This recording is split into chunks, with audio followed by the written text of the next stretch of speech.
नमस्कार मंडळी, मोरेताईंच्या रेसिपी चॅनलमध्ये तुमचं स्वागत आहे। आज आपण मुगाच्या डाळीचे भजे करणार आहेत।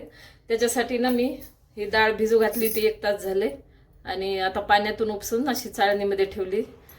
पाणी एकदम काढून घेतलेले, आपल्याला तिला बारीक करायचे, छान भिजलेली आहे। आता पाऊस पडतोय बाहेर, तर चला म्हणलं आता मस्तपैकी मुगाच्या डाळीचे भजे करू आणि मग तुम्हाला पण रेसिपी शेअर करू। त्याच्यासाठी आता मी हे तयार करणारे भजे तुम्हाला दाखवते। आता आपण पहिले याला बारीक करून घेणार आहे। आता भज्यासाठी ना भरपूर असा कांदा असा उभा कापून घेतलेला आहे, कोथिंबीर घेतली, हिरवी मिरची, परत थोडा आपण लाल तिखट टाकणार आहे, मीठ चवीनुसार टाकणार आहे। आणि पाऊस पण पडतोय आणि आषाढ महिना पण सुरू आहे। आषाढमध्ये असं तळण खाल्लंच पाहिजे त्याच्यासाठी।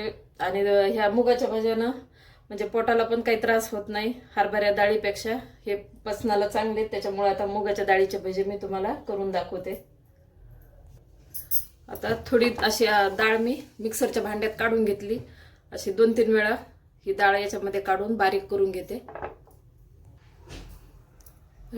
हे अशी थोडीसं जाडसरच मी अशी काढून घेतलेली, आपल्याला जास्त पेस्ट पण नाही करायची, थोडी अर्धवट अशी डाळ पण राहिली पाहिजे, तेव्हा मग छान भजे लागते।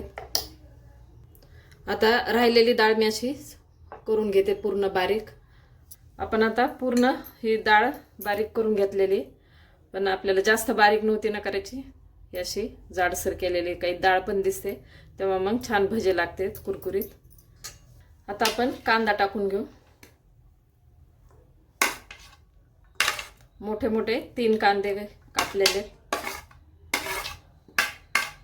कांदा, कोथिंबीर आणि हिरवी मिरची।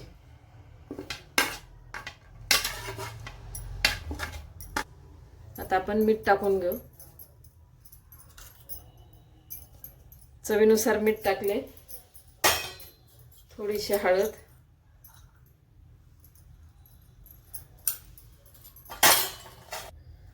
लाल मिरची पावडर 1 चमचा, तुम्ही आवडीनुसार टाकू शकता। आता आपण हे सर्व मिक्स करून घेऊ, थोडंसं आधी चमच्याने करते, नंतर हाताने करते, म्हणजे एकजीव होईल छान। हे सर्व मी आता असं हाताने एकदम मस्त एकजीव करून घेतलंय। आपण एक भजानं टाकून बघू, गरम झाले कसं बघू ते।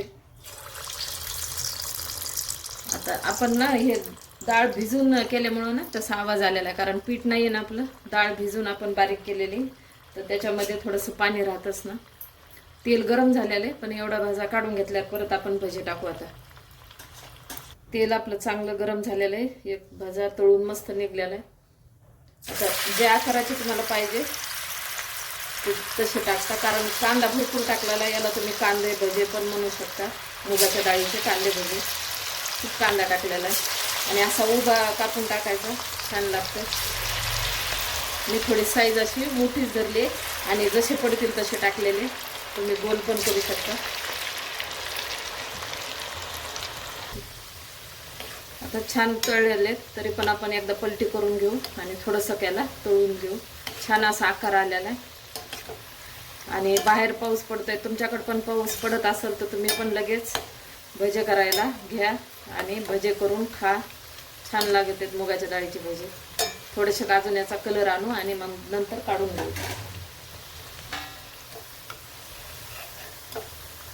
मस्त तळलेले, आता काढून घेते।